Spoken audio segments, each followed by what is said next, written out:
Oui, notre objectif était de faire connaître un peu tout ce qui se passe au Gabon. Nous avons choisi 3 sites, 3 lieux autant pour moi. Donc le premier lieu étant la Maison Blanche, le deuxième lieu, le département d'État. Ici, nous sommes en train de terminer avec l'ambassade. Nous sommes très satisfaits. Pourquoi précisément ces 3 lieux? Pourquoi précisément? Tout simplement parce que bon, ce sont d'ailleurs les 3 lieux concernés. Premièrement, la Maison Blanche, nous savons que c'est le siège du gouvernement, bien sûr, américain. Deuxièmement, le département américain, d'État américain, c'est en fait le siège de la politique étrangère.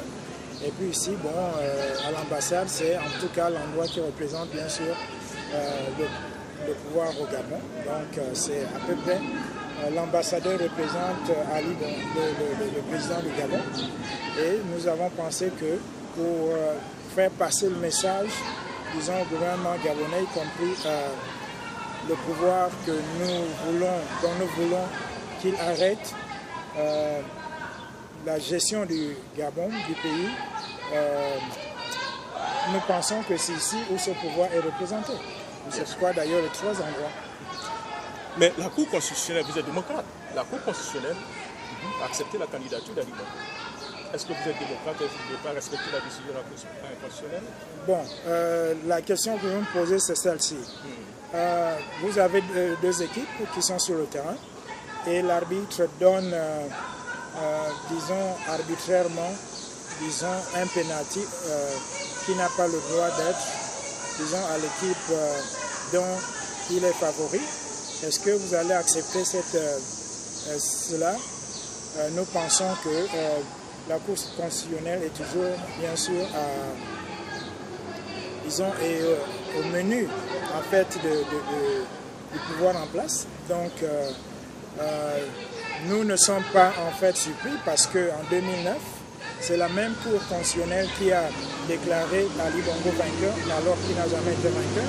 C'est la même Cour constitutionnelle qui a déclaré Omar Bongo vainqueur plusieurs fois alors qu'Omar Bongo n'a jamais gagné les élections.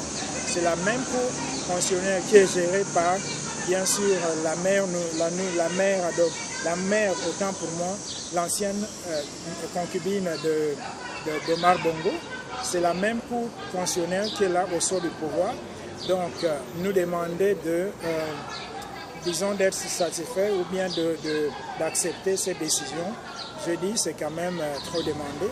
Nous pensons que on pouvait penser que les gens pouvaient se rattraper ou se redresser, mais c'est un exemple que le Gabon n'est pas démocratique et que la solution du Gabon n'est pas en fait une solution où le changement pourrait, disons, avoir lieu démocratiquement.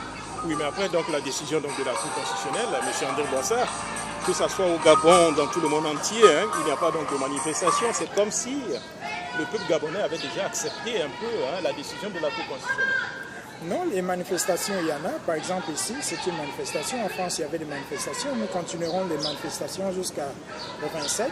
Et en plus, à Libreville, je pense bien que le samedi dernier, il y avait des manifestations. Nous avons vu la police qui a dispersé, bien sûr, les opposants à travers, disons, par les bombes lacrymogènes. Nous avons les manifestations aussi au travers plusieurs recours. Et les Gabonais se prépare à avoir plus de manifestations. Et je voudrais aussi profiter de cet entretien pour lancer un cri, bien sûr, à tous les Gabonais, de partout où ils soient, qu'ils puissent, bien sûr, se manifester. Parce que, vous savez, si, d'ailleurs, vous faites allusion à quelque chose d'important, s'il n'y a pas de manifestation, alors, vous voyez, là, c'est l'ambassadeur qui sort, et le peuple est contre. Vous voyez combien de fois le peuple crie, en fait, contre l'ambassadeur qui représente Ali Bongo.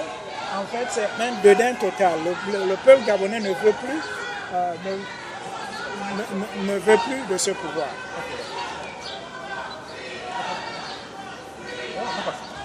On fait le geste et puis on demande après. Ok. Hein? Oui, en fait,